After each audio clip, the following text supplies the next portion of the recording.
gentlemen, boys and girls, children of all ages, non-binaries, and transgenders, this is the Ultra Heelz Wrestling Podcast, live from Bravery Studios in Garfield, New Jersey. I am Darth Messiah 2.0, I am the mail boy, and I am the CEO. But in case you did not know, every time when I come, it's time to go, because your boy don't pull a talk with his hoes. Yeah, we're going to skip Kevin Dunn for the week. Because I'm feeling Ucey. I don't know about you.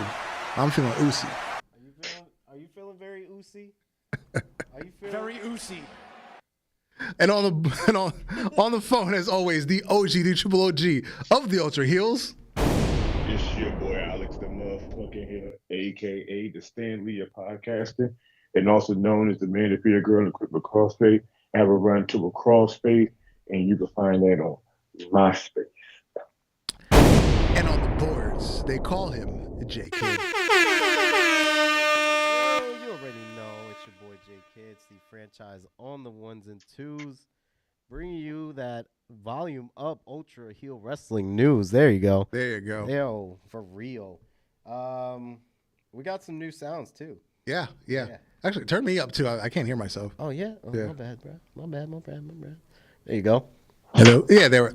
Yeah, I sound better. You sound better now? I sound better. All right, cool. All right. Yeah, I'm feeling Ucey. Oh yeah? Very Ucey.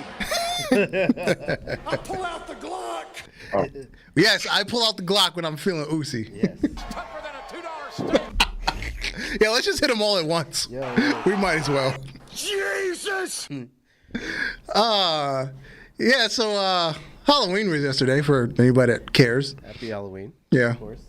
Anybody that cares. Halloween. Yeah. Mm-hmm. I guess it's still for the chillin'. Yeah. Or the kids at heart. I didn't have much of a childhood, no, so I don't care as an adult. I'm about to say, it's for the people like me that's grown that can sit in the house and watch horror movies back to back, and then think about all the stuff I wish I could do in from the first 48 without getting caught. I'll pull out the Glock. Basically. I'll pull out the Glock. We're having fun with this. Right? Yeah, we are. Yeah. But before we get too far, the greatest 3 minutes and wrestling podcasting weekly. Cheeks of the Week. Cheeks of the Week. Jesus. And Maria Kanellis has decided to share her cheeks with us multiple times in the past week. Yes. Yo, I don't know what it is, but that angle, she found that angle. Yeah. She definitely got that angle. It's about them angles. And she has that one angle that she just does it right. Yeah. And this is the angle. All three of them. Yep. The same angle. Yep, all three. Yeah, all three. But then, she's a little skinny, but she's got some cheekage. But then, yeah, she's back. Even though we had her on a timeout because of the wild shit she said about Chris Benoit, but she's back. Jordynne Grace, she's back. She's back feeling very Ucey. And Deanna Peruzzo. I'm gonna tell you right now, I have never understood Futurama until I seen that picture of Jordynne Grace, and I was like, Snoo? Yeah, I take that. I take that easily. Death by Snoo. Yeah. Mm-hmm. Yeah. She's off timeout. She's I guess she's learned her lesson. She won't talk gross about Chris Benoit again in front of us. Yeah, she is. Man. If you're listening to this on Apple Podcasts, Google Podcasts, any sort of audio platform, do yourself a favor. Hop over to YouTube. Enjoy the cheeks with us. First 3 minutes of the show. Enjoy the cheeks with us, and then go back to the audio consumption of this programming. Jesus. Please join the cheeks with us. Yes. You're doing yourself a great disservice if you don't. Cheeks of the Week. Yeah, if you're not seeing these cheeks, you just listening to our pretty voices. I also thank you still. Cheeks of the Week. But if you're not seeing these cheeks, you're probably not. Very Ucey. Yeah, you're not Ucey. Yeah, you're not Ucey. Not at all. No. Not at all. Mm-mm. And then our extension of Cheeks of the Week, the Hot Sister updates. Because it is, like we said, it's spooky season. So the sisters got spooky. Cheeks of the Week. I never want to be arrested and have an exorcism at the same time.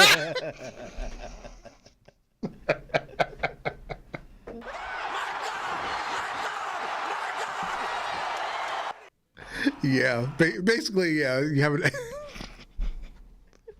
I'm looking at this picture Nailed and it I on the head see there. a smile and I see 4 D's and that's all I see.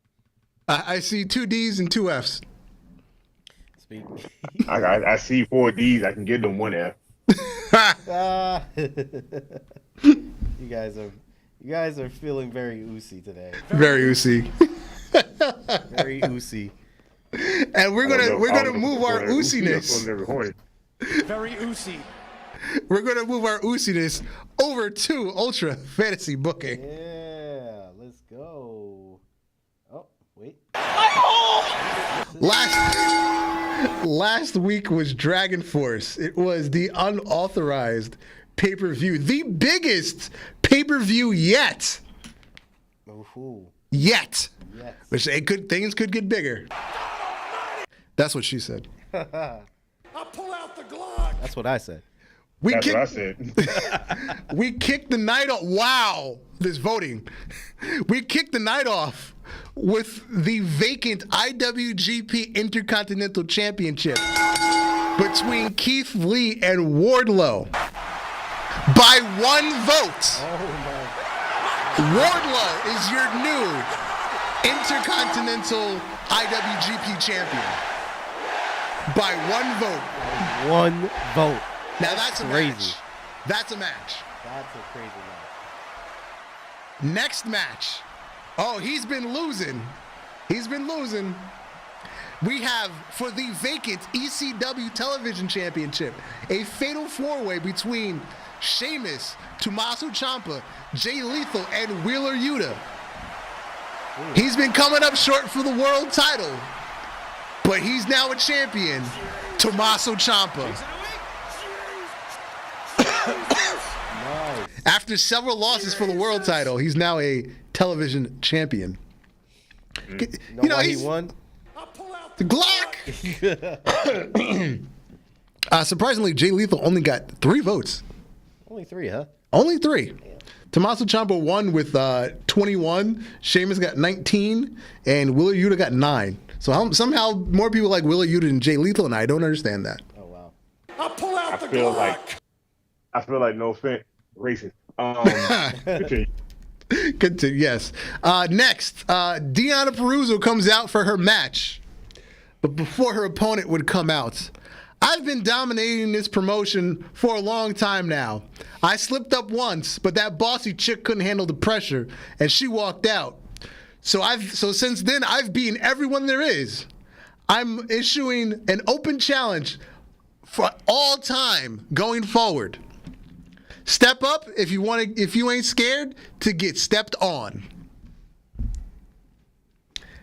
So the person to answer that open challenge was Madison Rayne. Jesus! And with 79% of the votes, Deonna Purrazzo retained the World of Stardom Championship. You want to know what I find funny? I made this match, and then the same thing happened on Raw. Yeah, it did happen in Impact this week, yep. I feel like somebody might be watching us a little too closely, but whatever. I think so, too. Whoa. I brought back the Good Brothers on my show, and all of a sudden they're on fucking Raw. Yeah. With AJ Styles, nonetheless. I need my cut. Literally the week before I put the OC back together, fucking Triple H does it too. I need the money now. This shit, I need the this shit revenue. last week, and this shit happened Triple H. going into the Repertoire show. Anyway, next match. I need that Paul Levesque money. For the Evolve Tag Team Championships, in a hardcore match, we have a title change. Ooh. The Lucha Bros have defeated the Briscoes 55-45. The Briscoes have been champions since I think the beginning. They have. I don't think they've lost. They took it off them boys. Yeah, this is their first loss. Yeah, the Lucha Bros winning with 22-18 votes. Damn. Yeah. They slacking. But I bet, they've been slacking because, you know. Yeah. Next match 5. I'm not going to say nothing. Representing the firing squad, we got Tama Tonga and Bad Luck Fale taking on the Hardy Boys. Yeah. In a ladder match, nonetheless. And the Hardy Boys. I respect. Sorry about that. The Hardy Boys did their thing and defended their favorite match, the ladder match. They won 58% to 42%. And in our main event for the WWF Championship, champion Finn Balor taking on Cesaro with Paul Heyman in his corner. We had stipulations here. A, Finn Balor wins clean. B, Cesaro wins with distraction from Paul Heyman. Or C, a double DQ with interference from a mystery person. At 21%, Cesaro wins with distraction from Paul Heyman. Hey. 29%, Finn Balor wins clean. Oh. So at 50%, we have a double DQ. Jesus! From the mystery person. And that was unauthorized. There's yeah, That was unauthorized. Presented by Dragon Force. Yeah, now that show sounded like it was very loose. That was very Ucey. Oh wait, I'm on the wrong page. Because I already wrote my next pay-per-view. I'm 2 weeks out on my booking. Very Ucey. All right, here we go. This week's episode of Warzone. Adam Cole is going to come out for a promo. AJ, first of all, fuck the Bullet Club. It was just a knockoff NWO before the Elite, and then after the Elite, it died like the NWO. As far as our match, pick whatever stipulation you want. Doesn't bother me. Let me remind you why I was the longest reigning NXT champion, baby. So Adam Cole will be taking on Tyler Breeze in match 1. numero uno. Match 2, we have Asuka taking on Serena Deeb. Match 3, for the #1 contender for the United States Championship, Cody Rhodes taking on Alexander Hammerstone. Match 4, Charlotte Flair, our women's champion. No, I'm sorry, our women's #1 contender, taking on Indy Hartwell, and our women's champion Bayley will be the special guest referee. Hey. Match 5, our world champion Jacob Fatu teams up with #1 contender Darby Allin against FTR. And we have stipulations. A, Jacob Fatu accidentally super kicks Darby. B, Jacob Fatu gets frustrated and walks out on Darby. Or C, FTR wins clean. Will our champion and challenger get along? And in our main event, in the MLW Openweight Championship Open Challenge, our champion Brian Danielson will be taking on Solo Sikoa. That's a match right there. And that is Warzone. Now, let me just say now, because since I already booked my pay-per-view, if you thought Dragon Force was big, this is a 2-nighter. I'm having a 2-night pay-per-view. They love it. I got a 2-night pay-per-view. They love it. Bring the content. 2-night pay-per-view. 2-night pay-per-view. No way. Yes, sir. And that is Ultra Fantasy Booking.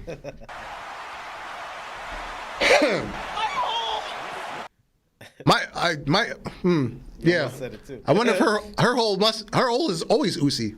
Yeah. But speaking of very Ucey, Very Ucey. Man, fucking what a Sami Zayn. freaking He broke segment. everybody. What a freaking segment. He broke every single one of. Jimmy's like trying to hide behind Roman from the camera so he can laugh Jay was in the hardest spot to be serious. He because he was literally front and center. He couldn't hide. And then Roman just owned it, and he's like, yeah. So you mean you're not feeling Ucey? Look, Very Ucey. I just love the fact that when Sami Zayn said he's not feeling Ucey. Jay looked at him like, why the fuck you say that? I'm going to laugh. Don't say that shit. And then Roman, as soon as Roman put his arm around him, he turned around and looked at the crowd. He tried to get it straight. And then once he said, hey, if you're not feeling Ucey, I'm going to do something you don't like. And every time he said something about Sami, he kept looking at Sami and be like, I want to laugh so fucking bad. But he's trying to keep his straight face. Oh, man. Sammy is definitely the life of the bloodline. Yo, to think he once tried to be a mute luchador. El Generico. To think he wanted to be a mute luchador. He thought that was gonna get him to the top. No, just saying Ucey got him to the top right now. This got him super over.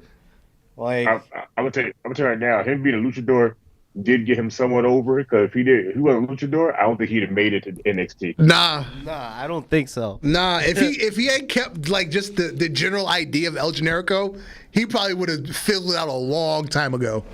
They would have been like, "Fuck this guy, he ain't shit." Dude, this shit is fucking hilarious, though.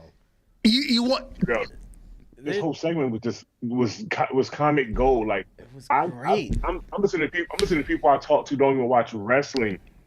Ask me about do guys break character in wrestling like that? I'm like, first of all, y'all don't even watch wrestling on a regular basis. So I know it's something good if y'all watching it. Yeah, Valdor saying Solo was probably dying. Yeah, we didn't see Solo in this. Yeah, because he was on the opposite side from the camera. Out of the camera. And then we got Kelvin saying, Heyman's the only one that didn't break. Nah. Heyman was laughing, a little chuckle. He got a chuckle, but you got to look really good. He got a little chuckle. You even see it a little bit here. For me, Sami Zayn's breakout in terms of being a character was when he did that. Remember that hot seat segment with Corey Graves, and that was the first mention of AEW on Raw. Oh yeah. That's when he really broke out. AEW. Ooh. I was like, yo. That's when he really broke out as a character to me. Sammy I'm telling you now. Now. The honorary Uce literally has really became part of the, like, he's invited to the cookout on the Isle of Samoa at this point. Oh yes. He can not only is he invited, he can sit at the Domino's table. Look, I would tell you right now, at this point now, if they was to even attempt, because if Vince was still there, this wouldn't have lasted as long. No. If they'd have been attempting to get rid of Sammy, it'd have been the downfall of like a lot of shit of people watching this right now. I think people are tuning in every week just to see what Sami Zayn do and see which one of them are going to break character. Honestly, I think because it is so successful, that's why they took Kevin Owens off of TV, because they were supposed to turn on him. It was supposed to be Sami Zayn and Owens versus the Usos. So I think that's why Kevin Owens is on the back burner now. But hey man, like I said before, Vince didn't never see gold when he could see it. But Triple H was like, yeah, we're gonna have Kevin and you. You know what? That seems to be popping. Let's just let that go. It's calling an audible. When something works, you go with it. You go with it. Exactly. Like it All Out when Tony Khan should have let the Acclaim win the titles instead of having to do it 3 weeks later at Grand Slam. Yep. You call an audible. When something's over in that building, in that room, you call an audible and you go with it. Like, things change. We're going to go with this. Yeah. So, here's the thing. He did this twice. He said Ucey twice. Well, hold on. We're skipping over what started all of this. When Jey Uso said, I don't care what the tribal chief thinks. Everybody went, oh. There was tension. Bruh. There was so much tension. I swear, I think the wrestling world damn near stood still again when he's like, I don't give a damn what Tribal Chief said. I was like, wait, are they breaking up tonight? I was like, oh shit, is Roman about to beat his ass and we about to go back down that long path of him fucking him up?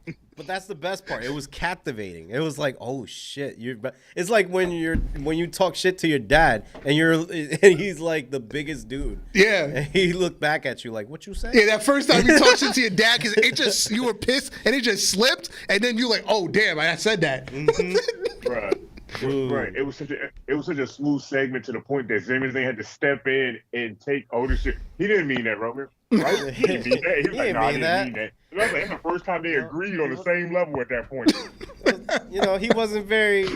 He wasn't very He Ucey. wasn't feeling very Ucey. He needed a Snickers. Bruh, look, I'm also still laughing at the fact that when Roman told him, "Hey, look, I'm gonna do something you don't like. I'm gonna take away that honorary Oos. And making him a full-blown Oos. And the crowd went crazy. And he's like, "No, I do better than that. We're gonna change his name. His name would be Sammy Uso." And I said, "Oh, please make that a t-shirt. Please make a Please t-shirt. Make that a t-shirt. Make it. That shirt would sell out so goddamn quick." I'm going to live, breathe, and die Sammy Uso t-shirts. Yo. That was a segment. That was a segment. I just been trying to be good and be great to the bruh. Sammy's taking his role and he's taking it to the extreme while also making him break character without him breaking character. Mm-hmm.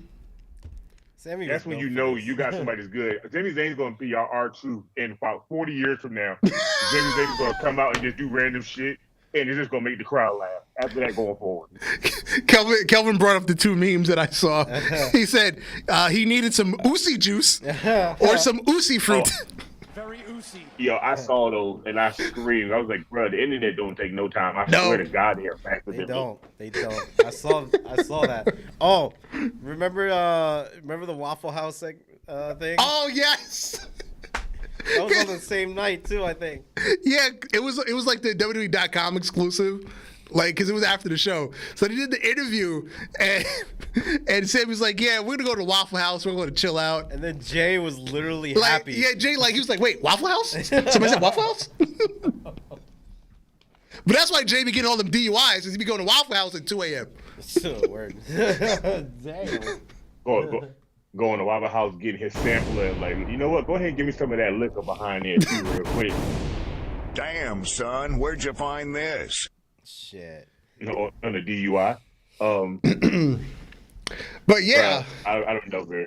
Zammy is comic gold now. I need him and R2 to have a segment of just them two doing some stupid shit. Man, this has to be one of the greatest skits I've heard. One of the greatest skits. And it felt natural. It did. That was the best part. It felt so natural. It didn't feel scripted. It didn't feel like, okay, you need to say this. You have to say this. Make sure you hit this line at this time in this voice. No, it was just natural. It flowed. It did.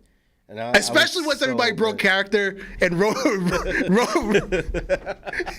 had to like bring everybody back in. No, you right here. Stand right here. We right here. Right here. We're right here. Hey, look. I tell you right now, this replaces right here. What you say? Stand right here. Look, I'm about to say, look, this replaces all remembrance of Sucker and Succotash by Roman Reigns. Yeah. Oh my God! What a segment. The bottom left one where he's rubbing the back of his ear. That's when he broke. He's like, I can't hold it anymore. He's like, oh, I can't stop laughing. Dude, broken for what? Like about 1 minute, 2 minutes? Yeah. Dude. Bro, I just want to see what Triple H was doing back in Gorilla. I know. They were having a ball. They were. They had to be having a ball. They was back there crying. I feel like they was back there laughing their ass off. I feel like this was the segment of the night that had everybody in Gorilla in tears also. Word. I guarantee you if Vince was watching this, Vince was laughing too.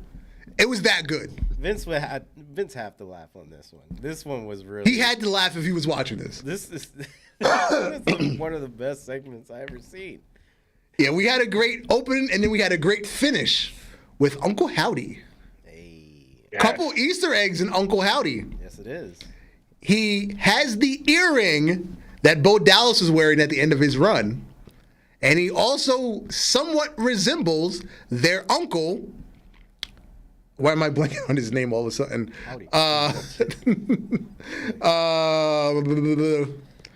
Barry Windham. There we go. Barry Windham, their uncle.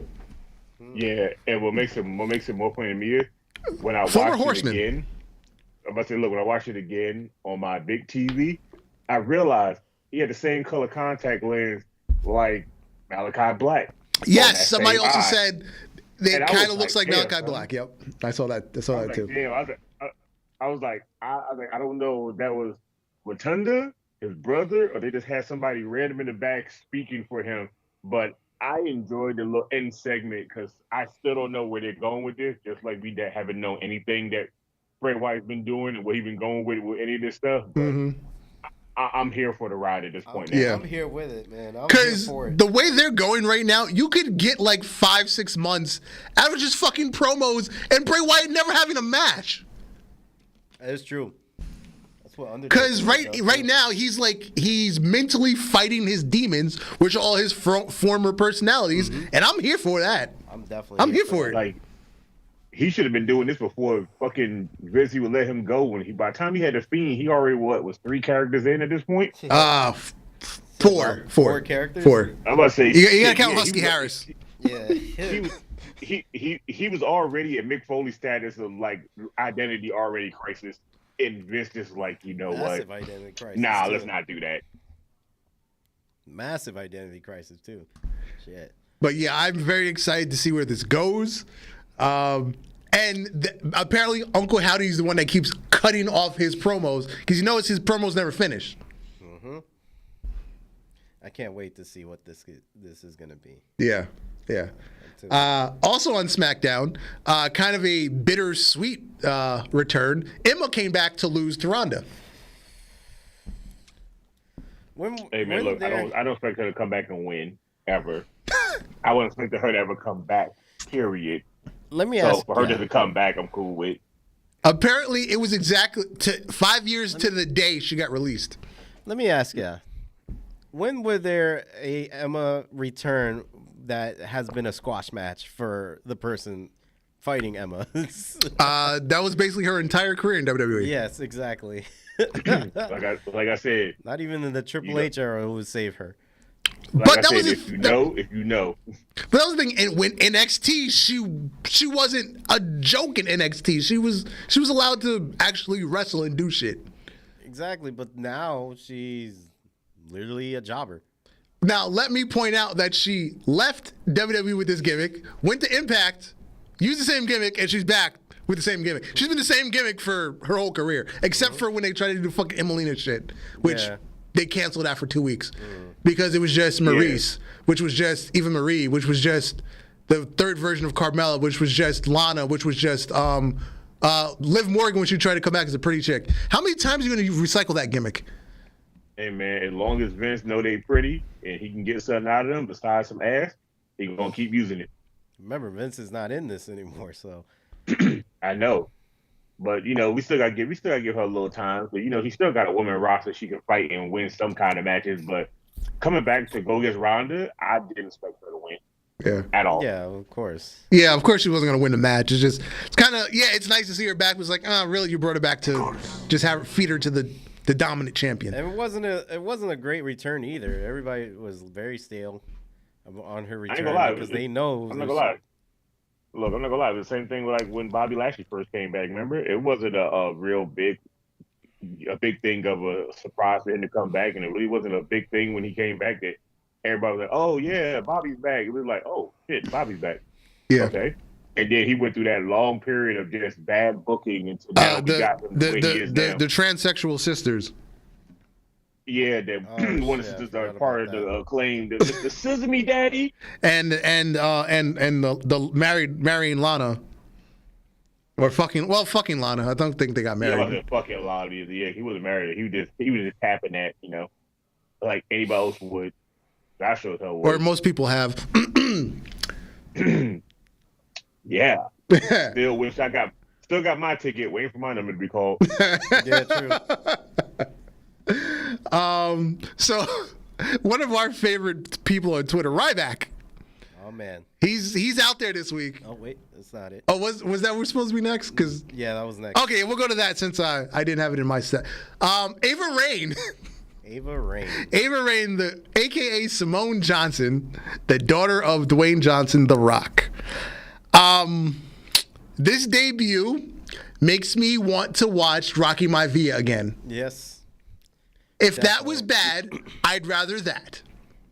I mean, it's funny. I don't say it to be bad because when she got hired at WWE, most people in her class already been let go. She still was hired. Because she's the rock star. Duh. Because apparently her wrestling isn't progressing fast enough. This looks like a favoritism debut.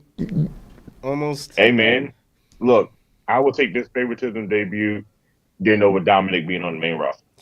You know what I would have done with her? I would have put her in the bloodline. I would have too. Still have her train during the week at NXT, at the Performance Center. I would have put her with the bloodline. And then you know what?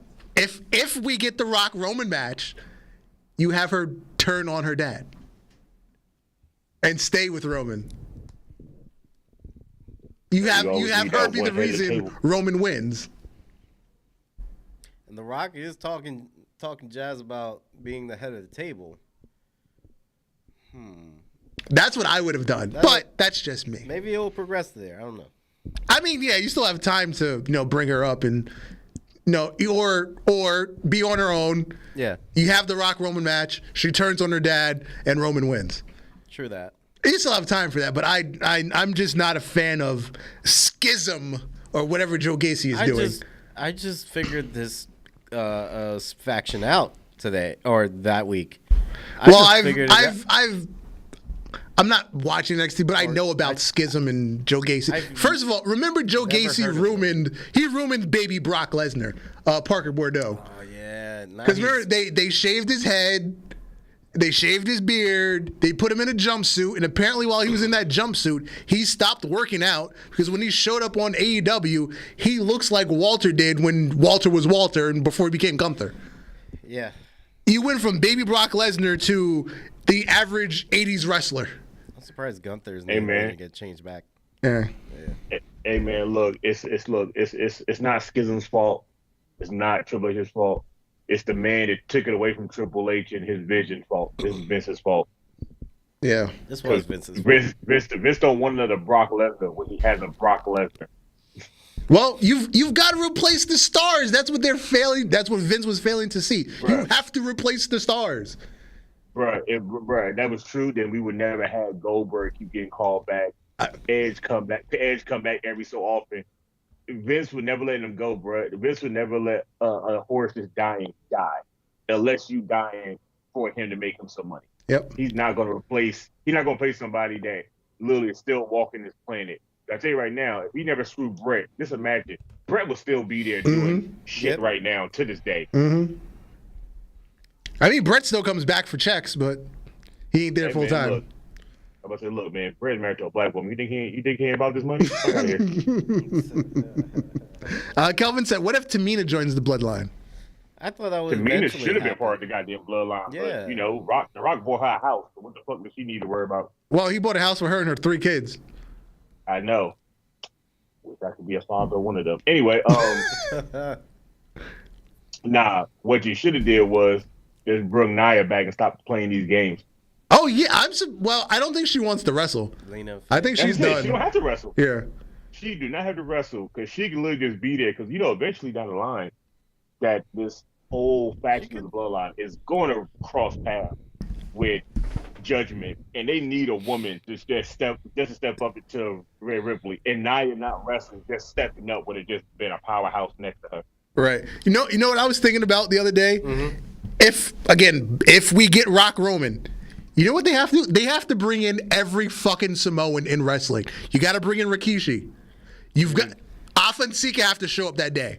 I know they're old. They've got to show up for WrestleMania. Samoan Jack match. You've got to get fucking Jacob Fatu. Make all the Samoan family around the ring. Wait a minute. Didn't they already had that when Roman had to fight Jay? Yeah. Didn't they already bring them back just for that? Like at this point now, I feel like you should bring them back and you should literally have a table sitting somewhere ringside. So when Roman wins, you just go sit at the head of the table. Yeah, exactly. You have Rikishi, you have Alpha, Sika, you bring in Jacob Fatu, you bring in Lance NOI, you bring in Lance's little brother. I always forget his name.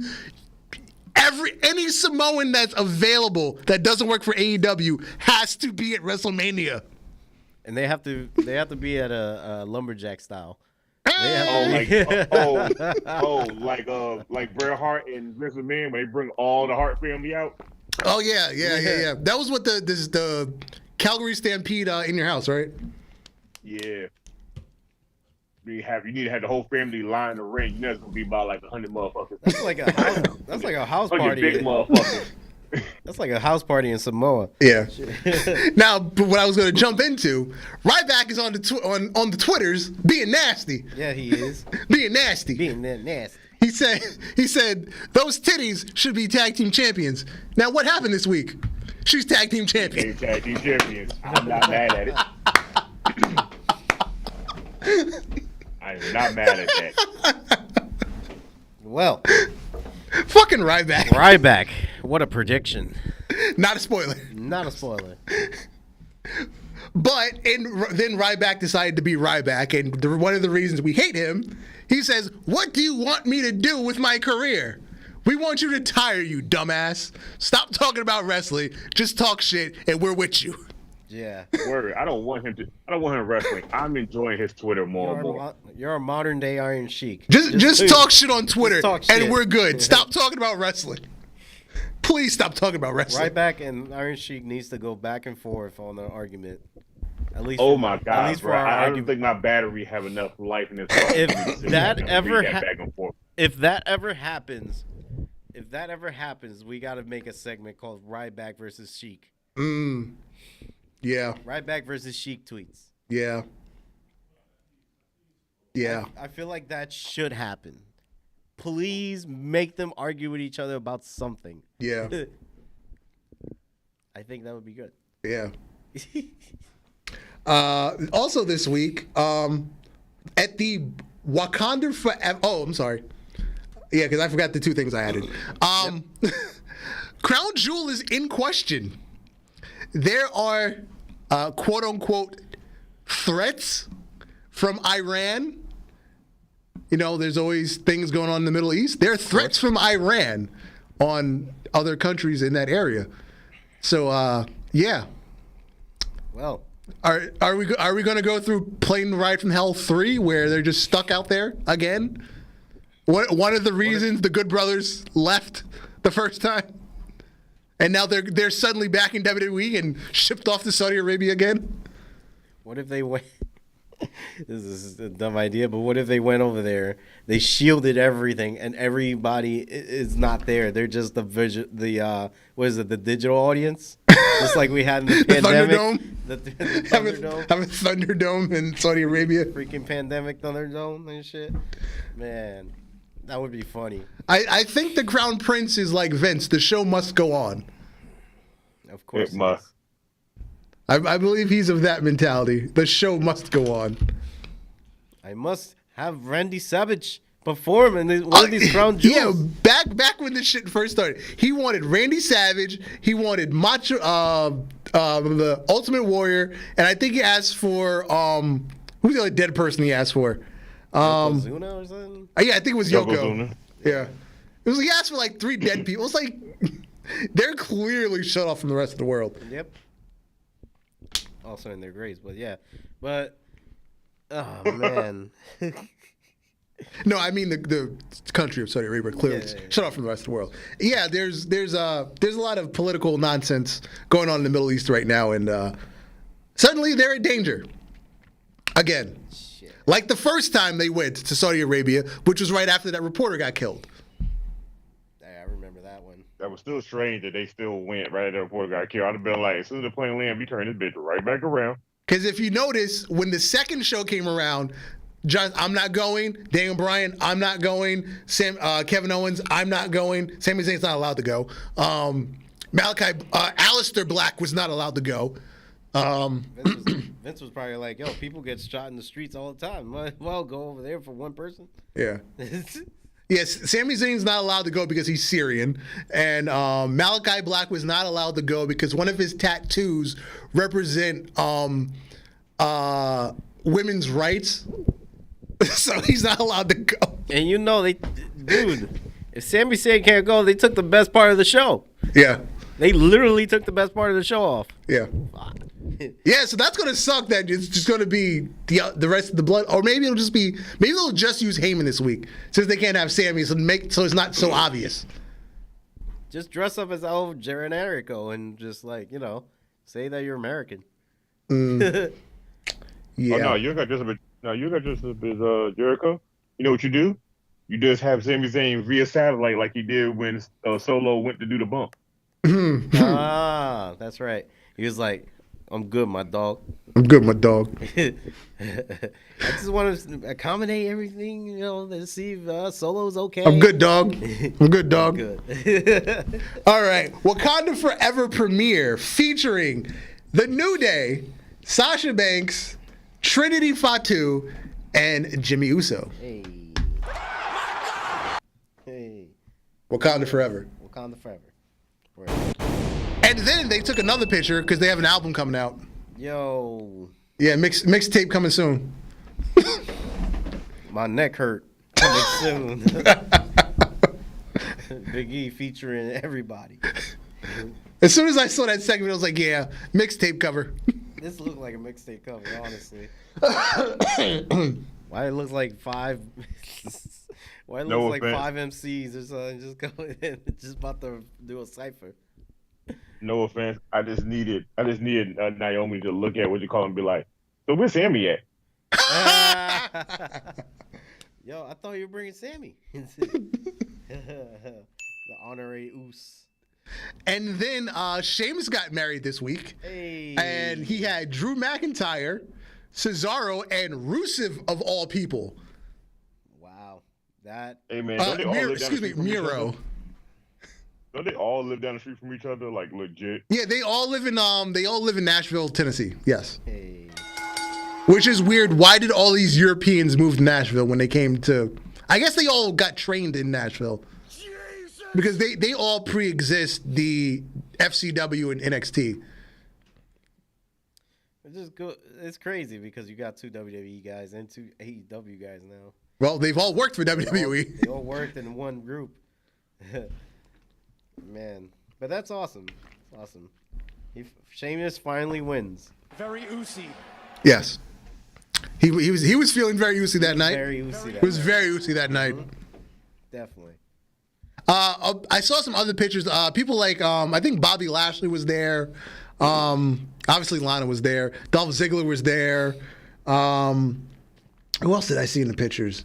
I think Ricochet was there. A couple of pretty decent turnout from the roster was there. Yeah. Definitely. Now I think we briefly talked about this before, but there's a more detailed article out. Hell in a Cell is canceled. Yeah. TLC hasn't been done the last 2 years. I believe they want to cancel Money in the Bank. Hey, yo! So the idea is they're canceling all of the match-themed pay-per-views. That way, you're not forced to have the match every single year, which I've been against, because you need a feud for the match, not a match for a feud. That's just my thoughts on booking wrestling. So, also, they're talking about, since you talked about Money in the Bank, They want to move Money in the move Bank it back to WrestleMania. Yep, they want to move it back to WrestleMania, which is a good idea. I'm cool with them doing that because I'm tired of seeing these so-called theme pay-per-views, and the whole pay-per-view is just basically booked around that one theme. That shit gets boring really quickly. Yeah. I actually missed it being at WrestleMania because it was one of the hypest openings to WrestleMania. Right. It's a freaking ladder match, with 6 or 8 people. You know how long that takes? Yeah. Now, here's the thing. If they do it for this WrestleMania, you can potentially have 2 Money in the Bank holders at the same time. Because Austin Theory still hasn't cashed in. He has until next July to cash in. So I guess they're trying to break any records like that. Maybe I'd be totally fine with 2 Money in the Bank holders. I would be, because fine that's a with that. feud in itself. It is. See who can be the undisputed. I wouldn't necessarily be undisputed, but I'd say because I'm cashing in, but then I still have to think about the other person now trying to cash in on me. So if you cash in on Roman, now that means you get both belts after you win both briefcase? Because technically, you're supposed You to know win what? one belt. Well, right now, One belt you're supposed to win. technically, you're supposed to win one belt, but it is being called the undisputed WWE Universal Champion. I feel like that's what they're going to do, though. So if you did cash in, you would win both belts. Because remember, when he has matches, it's for both belts. I think, honestly, because it took two matches to win those belts. Austin Theory showed up on NXT. He's saying, "Oh, maybe I'll cash in on Bond Breakker." I'm fine with that too. I'm fine with it. Definitely fine with it. It's not a lost potential or a lost like cause for him winning that Money in the Bank, even though he was on Vince's wing at that time. Yeah. You know? Yeah, like I'm cool with him cashing in because the thing says for a world title. They never say it had to be on the main brand. Yeah. Oh yeah, Kelvin mentioned Seth debuted his blonde hair at Sheamus's wedding. Bruh, I don't know why I like it. And then we got to see it on Raw, and I was like, you know what? Yep, that fits him a lot better. Yeah. Than just the straight black hair. Yeah. Yeah, true. In some fuckery news, Bow Wow is coming as Swerve.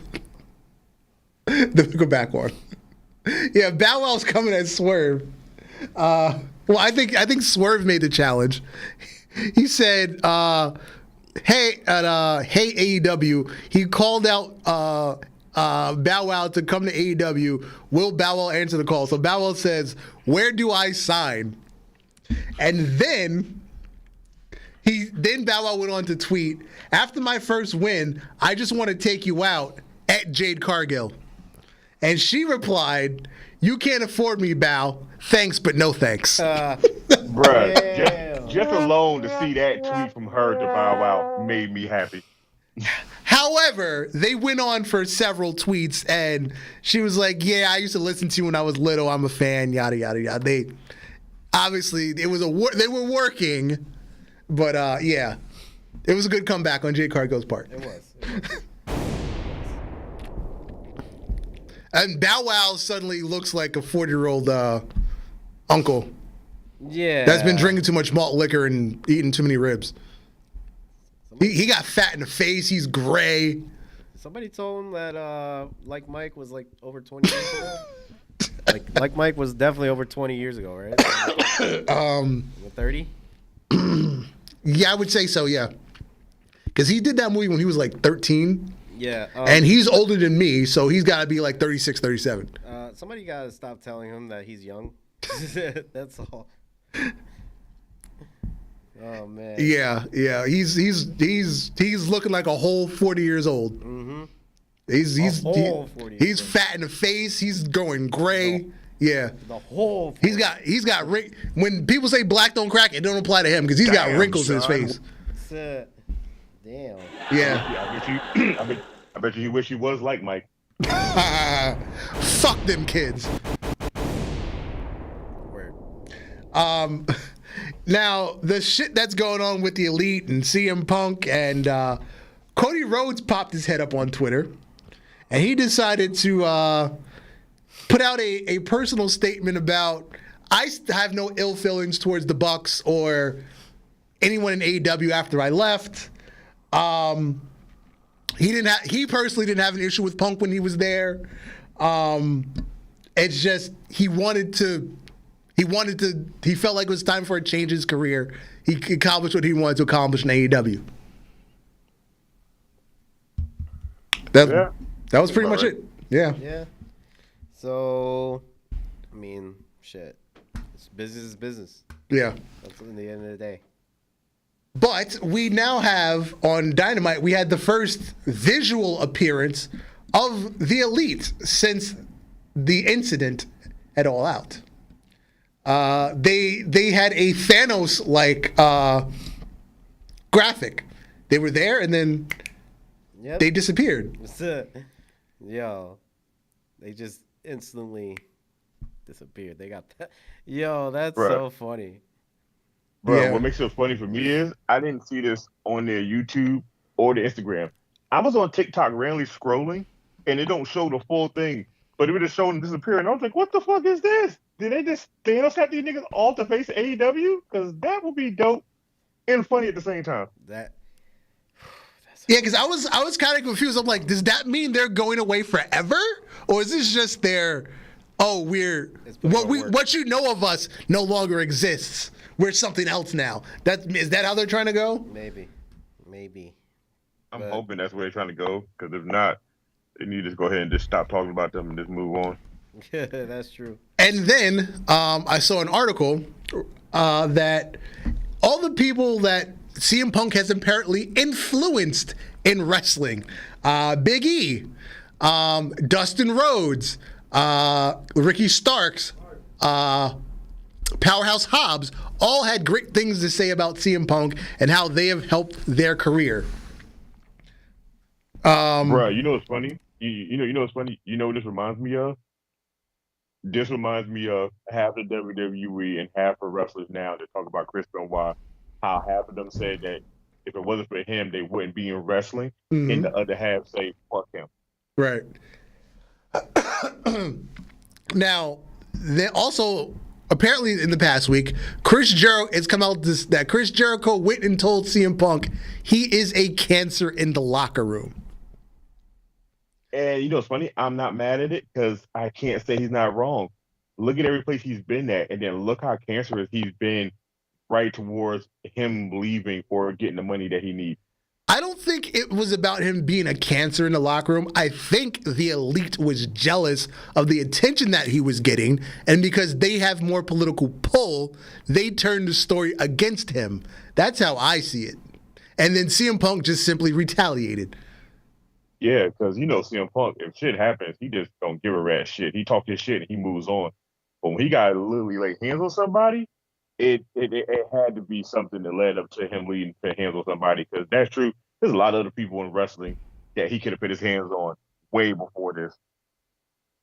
Yeah, I'm thoroughly under the impression that the elite was just jealous of the attention he was getting, and as we've come to find out, CM Punk had an office job. Perhaps he was actually ranked higher than they were, but within the locker room, they held more gravitas, so they were able to influence people better than CM Punk could, because even though CM Punk is willing to help people, he was still kind of closed off to a certain amount of people. Unless you just came and say, hey, I want to talk to you, he wasn't going out and just reaching out to everybody, from my understanding. And I'm not mad at that, because, okay, put it like this. If you're CM Punk and you've been in WWE, you've been in Impact / TNA, AEW, you wrestled the indie circuit, you already know a good majority of these guys personally. You don't know the new guys, but you know the guys that you wrestle against, you know the guys that you've been around other companies with. I'm going to basically talk to them because those are people I've been known for years. I'm not going to differentiate. If you're younger and you're new, you come across, maybe I'll talk to you. But I'm not going to go out my way to get to know the younger generation. If I got people there that's talking to me about trying to step their game up, and they can go talk to the younger generation because they wrestled them more. He ain't really wrestled nobody that was really mostly young generation like that there. He wrestled everybody that's been wrestling for over 10 plus years. That are technically so-called big names in the industry. He didn't wrestle no like Daniel Yuta. Mm-hmm. He didn't wrestle the young guns. He didn't wrestle none of these guys. So well, remember his first match was Darby Allin.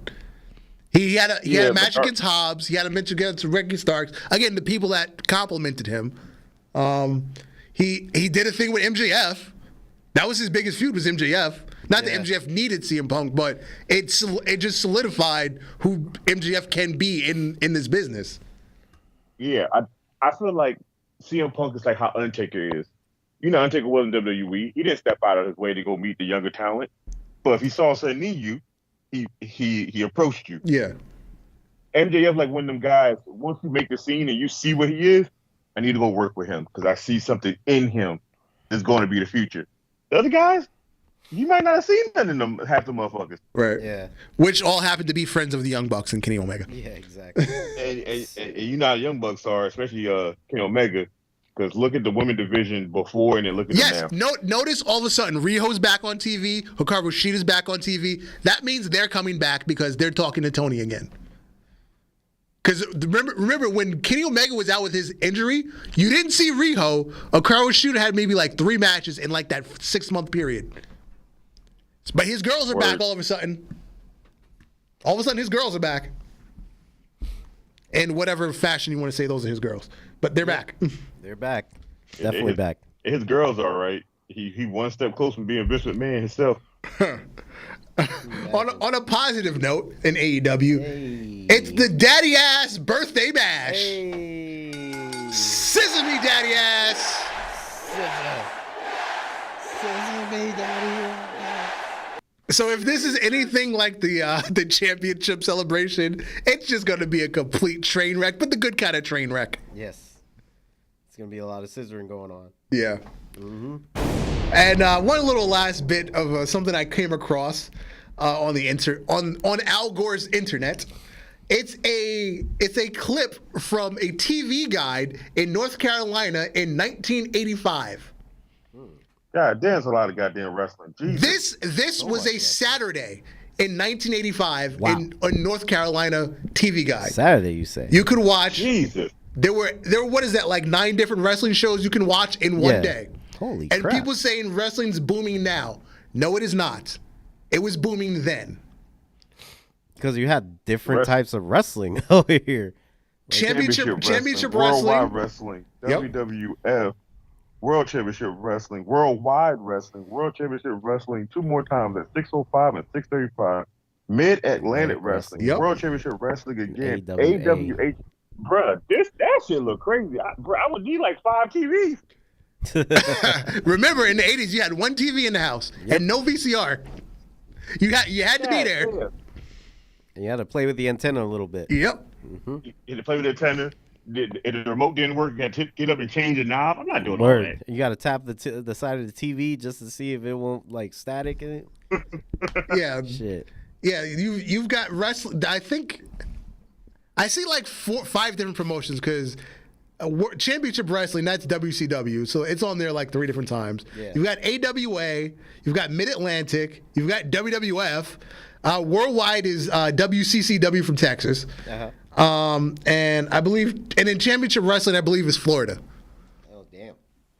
So you've got about 5-6 different promotions on 9 different times in one day, on a Saturday in 1985.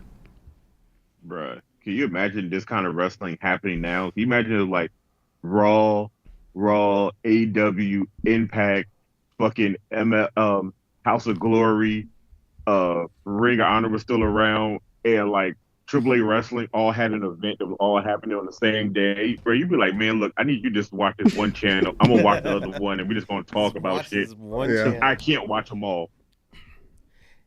Yeah. Everybody's got to pick one and then be like, then tell your friends which one you're watching. Let me know about that one.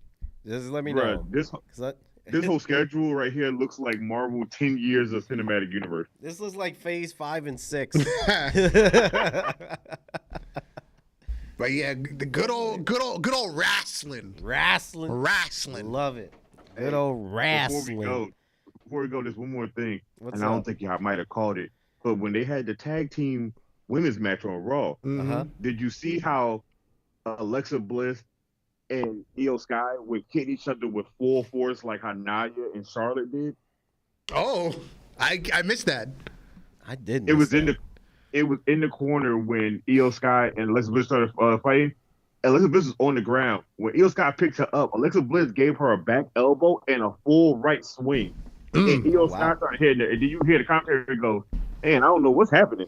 And I was like, yo, wait a minute. Was that serious? And then I come to find out online, I think Alexa might have hit her too hard by accident. And she tried to give her receipt, and Alexa wasn't taking that shit. Oh, I like it. Ooh. I like it. Yeah. Aggression. So much aggression. Hey, look. When Mr. D, you got to grab that brass ring. Triple H there, you got to grab that golden hammer now. That golden sledgehammer. Yeah. And this has been another beautiful episode of Ultra Heels Wrestling Podcast. I am Darth Messiah 2.0, and you, sir? Alex the motherfucking Hill. Good night, J Kid. Good night to all, and a very Ucey night. Yes, a very Ucey night. Peace. Peace.